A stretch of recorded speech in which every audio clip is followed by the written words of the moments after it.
Hello everyone, কেমন আছো সবাই? আই হোপ ভালো আছো। আমি কিন্তু ভীষণ ভালো আছি। শুভ একটা নতুন ব্লগে অনেকখানি ওয়েলকাম জানিয়ে আজকে আমার ভিডিওটা শুরু করছি। আজ হচ্ছে শুভ রাখি পূর্ণিমা। সকল দাদা ভাইদেরকে জানাই শুভ রাখি পূর্ণিমা। সবাই খুব ভালো থেকো, সুস্থ থেকো, আর সবাইকে খুব ভালোবাসা দিলাম। সবাই ভালোবাসাটাও নিও।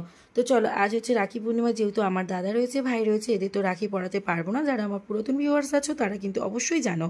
তো চলো, কেন পড়াতে পারবো না আরেকবার বলে দিই। ঠাম্মা শাশুড়ি মারা গেছে না, ওর জন্য পড়াতে পারবো না, কিন্তু কিছু তো করতে পারবো। খাওয়া দাওয়া, আনন্দ ফুর্তি এগুলোই তো হবে। তার জন্য ছোটোখাটো একটা আয়োজন করেছি, সবটাই তোমাদের এই ভিডিওর মাধ্যমে শেয়ার করব। সকালে ব্রেকফাস্টে ছিল এই খাবার দাবার, তারপরে দিন দুপুরবেলা রান্নাবান্নার আইটেমে অনেক কিছুই ছিল। তো চলো, কী কী ছিল সবটাই তোমাদেরকে বলবো। পুরো ভিডিওটা কন্টিনিউ দেখতে থাকো আর আমার সঙ্গে থাকো। আই হোপ তোমাদের অনেক ভালো লাগবে। এই যে এখন দাদাকে খেতে দিয়ে দিয়েছি, দেখতেই পাচ্ছ। ওখানে 6 রকম ভাজা ছিল, সঙ্গে ডালও ছিল, তারপরে চিংড়ি ছিল, চিকেন ছিল, মাটন ছিল, চাটনি, পাঁপড় ছিল, 9 রকম মিষ্টি, কোল্ড ড্রিঙ্কস, জল, রাখি সঙ্গে ছিল, সবই ছিল। দিয়ে দাদাকে সুন্দর করে খেতে দিয়েছি। হ্যাঁ, আর দাদার যখন দিন, দাদা ভাইদের দিন, তো এদের নিয়ে কিছু না বললে কি হয় বলো? তো চলো, আমার দাদা সম্পর্কে তোমাদেরকে কিছু বলি। জানো বন্ধুরা, আমার দাদা আমাকে ভীষণ ভালোবাসে। আমার দাদা যে আমাকে এতটা ভালোবাসতে পারে, আমি কখনো এর আগে কোনো ভাই বোনদেরকে দেখিনি। এত মিল, এত ভালোবাসা। আমার 2 ভাই বোনের মধ্যে প্রচুর ভালোবাসা রয়েছে।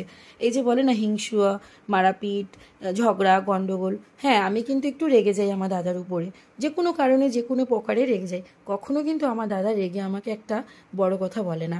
সত্যি ভাগ্য করে একটা দাদা পেয়েছি জীবনে। হয়তো কখনো, হয়তো এ জন্মে পেয়েছি, আগের জন্ম পাবো কিনা জানি না। আমি ঠাকুরের কাছে সবসময় বলি যেন 7 জন্ম তপস্যা করে এরকম একটা দাদা পাওয়া যায়।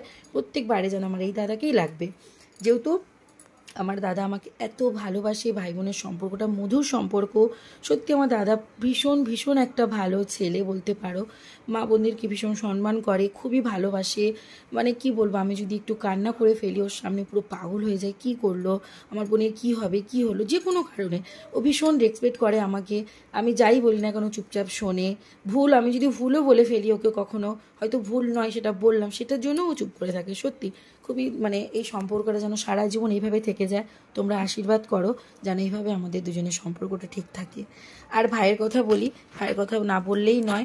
জানো তো, এই যে আমার ভাই দেখছো, এটা আমার ছোটো মাসিমার ছেলে। আমাকে ভীষণ ভালোবাসে আর আমাকে ভীষণ সম্মান করে। যখন যেটা বলি তখন সেটাই শোনে। আর হচ্ছে আমাকে, মানে কি বলবো, মানে ওর জন্য যতই বলবো ততটাই কম হবে। খুবই ভালো একটা ছেলে। ভাইয়ের কথা যদি বলে থাকি, সবসময় বলবো যেন খুব ভালো থাকে, খুব বড় হয়, আর নিজের পায়ে যেন ও দাঁড়াতে পারে, এইটুকু বলবো। তো চলো, আজকে ভিডিও তোমাদের কেমন লাগলো অবশ্যই কিন্তু কমেন্ট বক্সে জানাবে। ভালো লাগলে লাইক, কমেন্ট, শেয়ার, সাবস্ক্রাইব করে পাশে থাকা বেল আইকনটা দাবিয়ে দেবে। তো চলো, ভাইকে নিয়ে, দাদাকে নিয়ে একটা রিলসও বানালাম, ভাইকে নিয়েও একটা রিলস বানালাম। তো চলো, আজকের মতো টাটা সবাইকে। সবাই খুব ভালো থেকো, সুস্থ থেকো। নেক্সট ভিডিও খুব তাড়াতাড়ি আসছে। টাটা সবাইকে।